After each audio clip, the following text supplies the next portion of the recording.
اعوذ باللہ من الشیطان الرجیم، بسم اللہ الرحمن الرحیم۔ السلام علیکم ورحمۃ اللہ وبرکاتہ۔ چینل سبسکرائب کر لیں اور گھنٹی کا بٹن دبا دیں، شکریہ۔ داستان ایمان فروشوں کی چھٹی قسط۔ ادھر شیر اسلام نور الدین زنگی نے فرینک کی سلطنت پر حملہ کر دیا تھا۔ فرینک نے اپنی فوج مصر کی طرف خشکی کے راستے سے روانہ کر دی تھی اور خود اس وقت سمندر میں جنگی بحری بیڑے کے ساتھ تھا۔ جب اس کو اپنی سلطنت پر حملے کی اطلاع ملی تو وہ بڑی مشکل سے اپنی جان بچا کر بھاگ گیا، لیکن جب وہ وہاں پہنچا تو وہاں کی دنیا بدل گئی تھی۔ بحر روم میں صلیبیوں کا متحدہ بیڑا تباہ ہو چکا تھا اور فوج جل اور ڈوب کر ختم ہو رہی تھی۔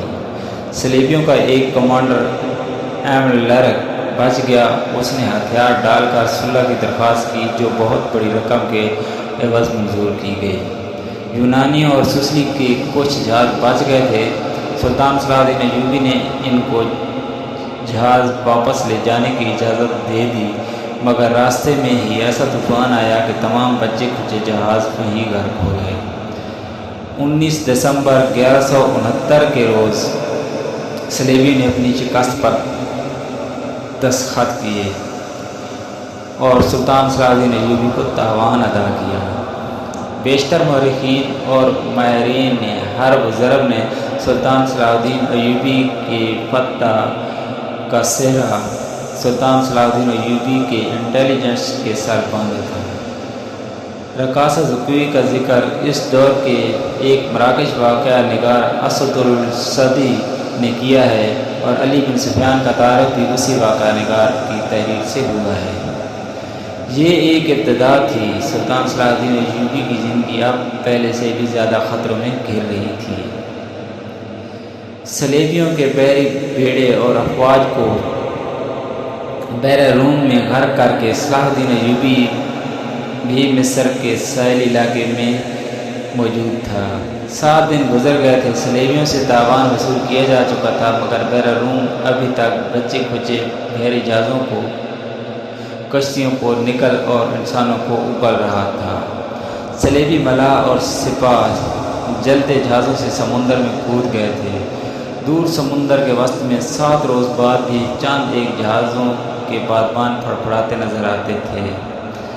ان میں کوئی انسان نہیں تھا۔ پھٹے ہوئے بادبانوں نے جہازوں کو سمندر کے رحم و کرم پر چھوڑ دیا تھا۔ صلاح الدین ایوبی نے ان کی تلاشی کے لیے کشتیاں روانہ کر دی تھیں اور ہدایت دی تھی کہ اگر کوئی جہاز یا کشتی کام کی ہو تو وہ رسوں سے گھسیٹ کر لائیں اور جو اس قابل نہ ہو ان میں سے سامان اور کام کی دیگر چیزیں نکال لائیں۔ کشتیاں چلی گئی تھیں اور جہازوں سے سامان لایا جا رہا تھا۔ ان میں زیادہ تر اسلحہ اور کھانے پینے کا سامان تھا یا لاشیں تھیں۔ سمندر میں لاشوں کا یہ عالم تھا کہ لہریں انہیں اٹھا اٹھا کر ساحل پر پٹک رہی تھیں۔ ان میں کچھ تو جلی ہوئی تھیں اور کچھ مچھلیوں کی کھائی ہوئی۔ بہت سی ایسی تھیں جن میں تیر پیوست تھے۔ صلاح الدین ایوبی نے صلیبیوں کے تیروں، نیزوں، تلواروں اور دیگر اسلحہ کا معائنہ بڑی غور سے کیا تھا اور انہیں اپنے اسلحے کے ساتھ رکھ کر مضبوطی اور مہار کا مقابلہ کیا تھا۔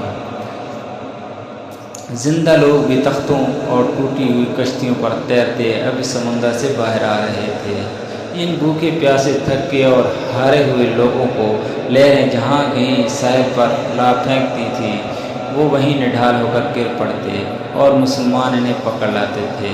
ساحل کی میلوں لمبائی میں یہی عالم تھا۔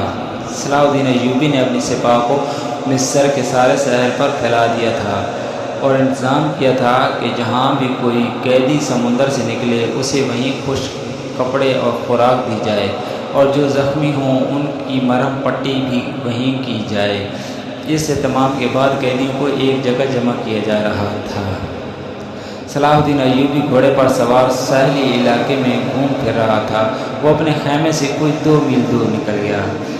آگے چٹانی علاقہ آ گیا۔ چٹانوں کی ایک سمت اور عقب میں صحرا تھا۔ یہ سرسبز صحرا تھا جہاں کھجوروں کے علاوہ دوسری اقسام کے صحرائی درخت اور جھاڑیاں تھیں۔ صلاح الدین ایوبی گھوڑے سے اترا اور پیدل چٹانوں کے دامن میں چل پڑا۔ محافظ دستے کے 4 سوار اس کے ساتھ تھے۔ اس نے اپنے گھوڑا محافظوں کے حوالے کیا اور انہیں وہیں ٹھہرنے کو کہا۔ اس کے ساتھ 3 سالار تھے، ان میں سے اس کا رفیق خاص بہاؤالدین شداد بھی تھا۔ وہ اس مارکے سے ایک ہی روز پہلے عرب سے اس کے پاس آیا تھا۔ انہوں نے بھی گھوڑے محافظوں کے حوالے کیے اور سلطان کے ساتھ ساتھ چلنے لگے۔ موسم سرد تھا، سمندر میں تلاطم نہیں تھا، لہریں آتی تھیں اور چٹانوں سے دور ہی سے واپس چلی جاتی تھیں۔ ایوبی ٹہلتے ٹہلتے دور نکل گیا اور محافظ دستے کی نظروں سے اوجھل ہو گیا۔ اس کے آگے پیچھے اور بائیں طرف اونچی نیچی چٹانیں اور دائیں طرف ساحل کی ریت تھی۔ وہ ایک چٹان پر کھڑا ہو گیا جس کی بلندی 2-2.5 گز تھی۔ اس نے بحر روم کی طرف دیکھا۔ یوں معلوم ہوتا تھا جیسے سمندر کی نناہٹ سلطان ایوبی کی آنکھوں میں اتر آئی ہو۔ اس کے چہرے پر فتح و نصرت کی مسرت تھی اور اس کی گردن کچھ زیادہ ہی تن گئی تھی۔ اس نے ناک سکیڑ کر کپڑا ناک پر رکھ لیا، بولا کس کا ترتافن ہے۔ اس کی اور سالاروں کی نظریں ساحل پر گھومنے لگیں۔ پھڑپھڑانے کی آواز سنائی دی، پھر ہلکی ہلکی چیخیں اور سیٹیاں سنائی دیں۔ اوپر سے 3-4 گدھ پر پھیلائے اترتے دکھائی دیے اور چٹان کی اوٹ میں جدھر ساحل تھا اترتے گئے۔ ایوبی نے کہا لاشیں ہیں۔ ادھر گیا تو 15-20 گز دور گدھ 3 لاشوں کو کھا رہے تھے۔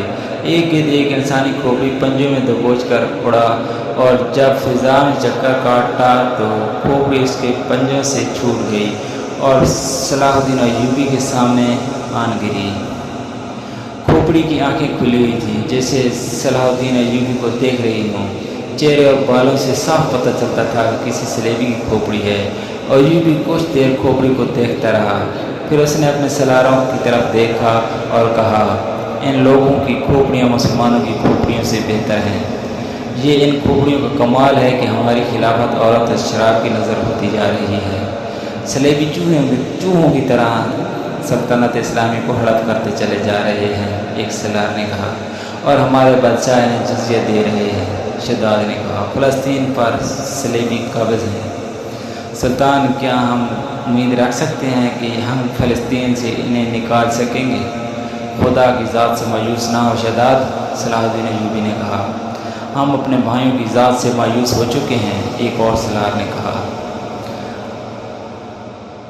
تم ٹھیک کہتے ہو، سلطان ایوبی نے کہا، حملہ جو باہر سے ہوتا ہے اسے ہم روک سکتے ہیں۔ کیا تم میں سے کوئی سوچ بھی سکتا ہے کہ کفار کے اتنے بڑے بحری بیڑے کو تم اتنی تھوڑی سی طاقت سے نظر آتش کر کے ڈبو سکو گے؟ تم نے شاید اندازہ نہیں کیا کہ اس بیڑے میں جو لشکر آ رہا تھا وہ سارے مصر پر مکھیوں کی طرح چھا جاتا۔ اللہ نے ہمیں ہمت دی اور ہم نے کھلے میدان میں نہیں بلکہ صرف گھات لگا کر اس لشکر کو سمندر کی تہ میں گم کر دیا۔ مگر میرے دوست، حملہ جو اندر سے ہوتا ہے اسے تم اتنی آسانی سے نہیں روک سکتے۔ جب تمہارا اپنا بھائی تم پر وار کرے گا تو تم پہلے یہ سوچو گے کہ کیا تم پر واقعی بھائی نے وار کیا ہے۔ تمہارے بازو میں اس کے خلاف تلوار اٹھانے کی طاقت نہیں ہوگی۔ اگر تلوار اٹھاؤ گے اور اپنے بھائی سے تیغ آزمائی کرو گے تو دشمن موقع غنیمت جان کر دونوں کو ختم کر دے گا۔ وہ آہستہ آہستہ ساحل پر چٹان کے ساتھ ساتھ جا رہا تھا۔ چلتے چلتے رک گیا، جھک کر ریت سے کچھ اٹھایا اور ہتھیلی پر رکھ کر سب کو دکھایا۔ یہ ہتھیلی جتنی بڑی سلیب تھی جو سیاہ لکڑی کی بنی ہوئی تھی، اس کے ساتھ ایک مضبوط دھاگا تھا۔ اس نے ان لاشوں کے بکھرے ہوئے اعضاء کو دیکھا جنہیں گدھ کھا رہے تھے، پھر کھوپڑی کو دیکھا جو گدھ کے پنجوں سے اس کے سامنے گری تھی۔ وہ تیز تیز قدم اٹھاتا کھوپڑی تک گیا۔ 3 گدھ کھوپڑی کی ملکیت پر لڑ رہے تھے۔ صلاح الدین ایوبی کو دیکھ کر پرے چلے گئے۔ سلطان ایوبی نے سلیب کھوپڑی پر رکھ دی اور دوڑ کر اپنے سالاروں سے جا ملا۔ کہنے لگا میں نے سلیبیوں کے ایک قیدی افسر سے باتیں کی تھیں، اس کے گلے میں بھی سلیب تھی۔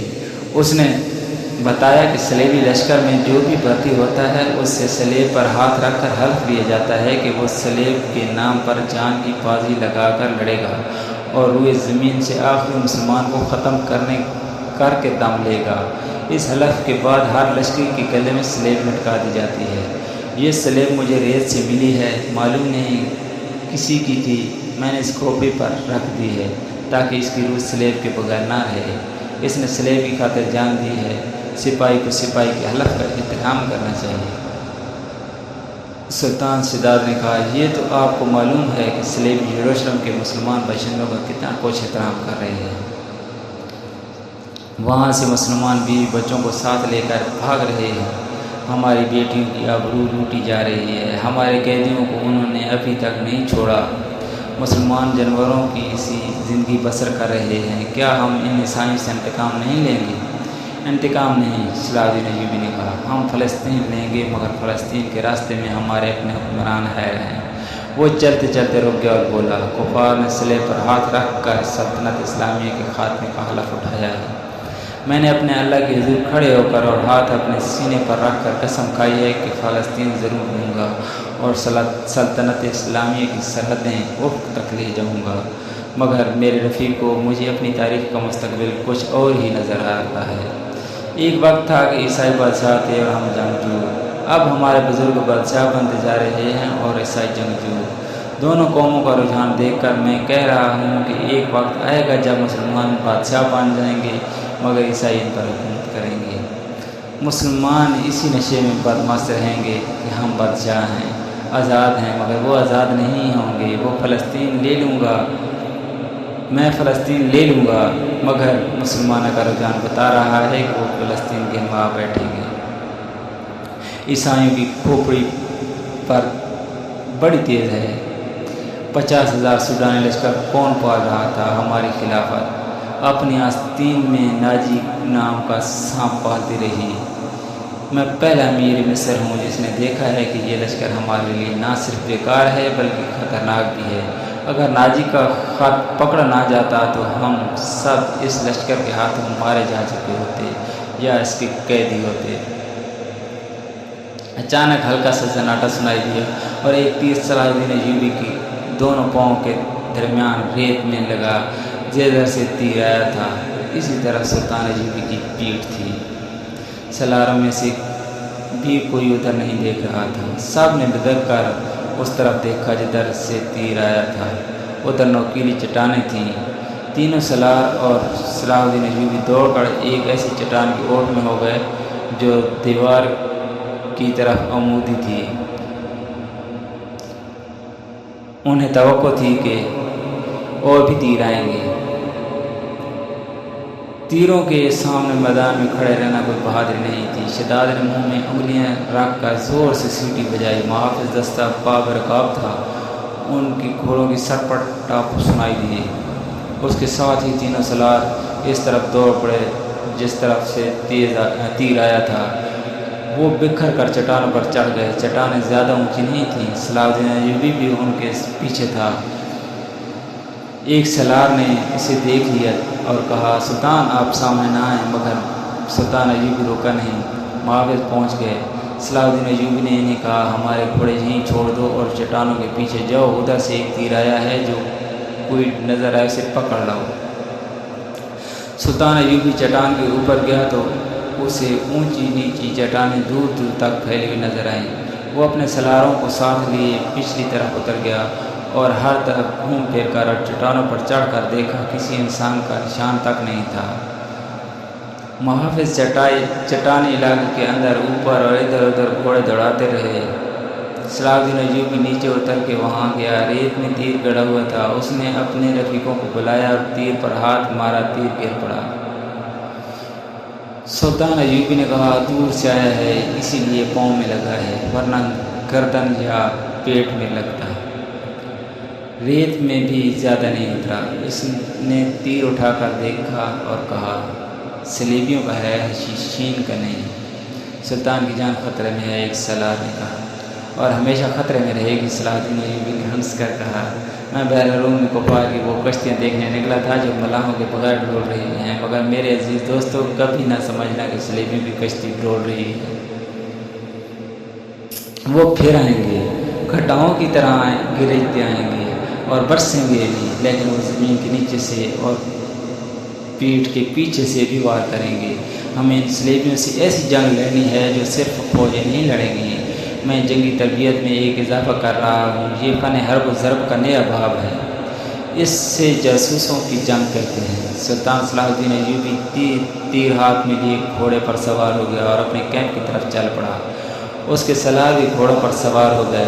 ان میں سے ایک نے سلطان کے دائیں طرف اپنا گھوڑا کر دیا، ایک نے بائیں کو، اور ایک نے اپنا گھوڑا اس کے بالکل پیچھے اور قریب رکھا تھا تاکہ کسی بھی طرف سے تیر آئے تو سلطان صلاح الدین ایوبی تک نہ پہنچ سکے۔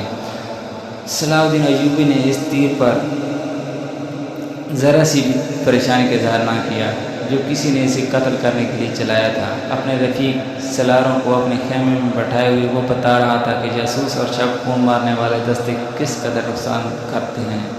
وہ کہہ رہا تھا، میں علی بن صفوان کو ہدایات دے چکا ہوں، لیکن اس پر عمل درآمد نہیں ہو سکا کیونکہ فوراً ہی مجھے اس حملے کی خبر ملی اور عمل درآمد دھرا رہ گیا۔ تم سب فوری طور پر یوں کرو کہ اپنے سپاہیوں اور ان کے عہدیداروں میں سے ایسے افراد منتخب کرو جو دماغی اور جسمانی لحاظ سے مضبوط اور صحت مند ہوں، باریک بین، دور اندیش، قوت فیصلہ رکھنے والے جانباز قسم کے آدمی چنو۔ میں نے علی کو ایسے آدمی کی جو صفات بتائی تھی وہ سب سن لو۔ ان میں اونٹ کی مانند زیادہ سے زیادہ دن بھوک اور پیاس برداشت کرنے کی قوت ہو، چیتے کی طرح جپٹنا جانتے ہوں، عقاب کی طرح ان کی نظریں تیز ہوں، خرگوش اور ہرن کی طرح دوڑ سکتے ہوں، مسلح دشمن سے ہتھیار کے بغیر بھی لڑ سکیں، ان میں شراب اور کسی دوسری نشہ آور چیز کی عادت نہ ہو، کسی لالچ میں نہ آئیں۔ عورت کتنی ہی حسین مل جائے اور زر و جواہرات کے انبار کے قدموں میں لگا دی جائیں، وہ نظر اپنی فرض پر رکھیں۔ اپنے دوستوں اور ان کے کمانداروں کو خاص طور پر ذہن نشین کرائیں کہ عیسائی بڑی ہی خوبصورت اور جوان لڑکیوں کو جاسوسی کے لیے اور فوجوں میں بے اطمینانی پھیلانے کے لیے اور عسکریوں کو جذبے کے لحاظ سے بیکار کرنے کے لیے استعمال کر رہے ہیں۔ میں نے مسلمانوں میں یہ کمزوری دیکھی ہے کہ عورتوں کے آگے ہتھیار ڈال دیتے ہیں۔ میں مسلمان عورت کو ان مقاصد کے لیے استعمال نہیں کر سکتا۔ ہم عصمتوں کے محافظ ہیں، عصمت کو ہتھیار نہیں بنائیں گے۔ علی بن صفوان نے چاند ایک لڑکیاں رکھی ہوئی ہیں لیکن وہ مسلمان نہیں اور وہ عیسائی بھی نہیں، مگر میں عورت کا قید نہیں۔ محافظ دستے کا کمانڈر خیمے میں آیا اور اطلاع دی کہ محافظ کچھ لڑکیوں اور آدمیوں کے ساتھ لائے ہیں۔ سلطان ایوبی باہر نکلا، اس کے تینوں سالار بھی تھے۔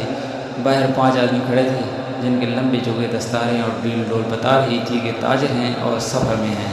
ان کے ساتھ 7 لڑکیاں تھیں، 7 جوان تھیں اور ایک سے ایک بڑھ کر خوبصورت۔ ان کے محافظ میں سے ایک ہیں جو سلطان پر تیر چلانے والے کی تلاش میں گئے تھے، بتایا کہ انہوں نے تمام علاقہ چھان مارا، انہیں کوئی آدمی نظر نہیں آیا۔ دور پیچھے گئے تو یہ لوگ 3 اونٹوں کے ساتھ ڈیرا ڈالے ہوئے تھے۔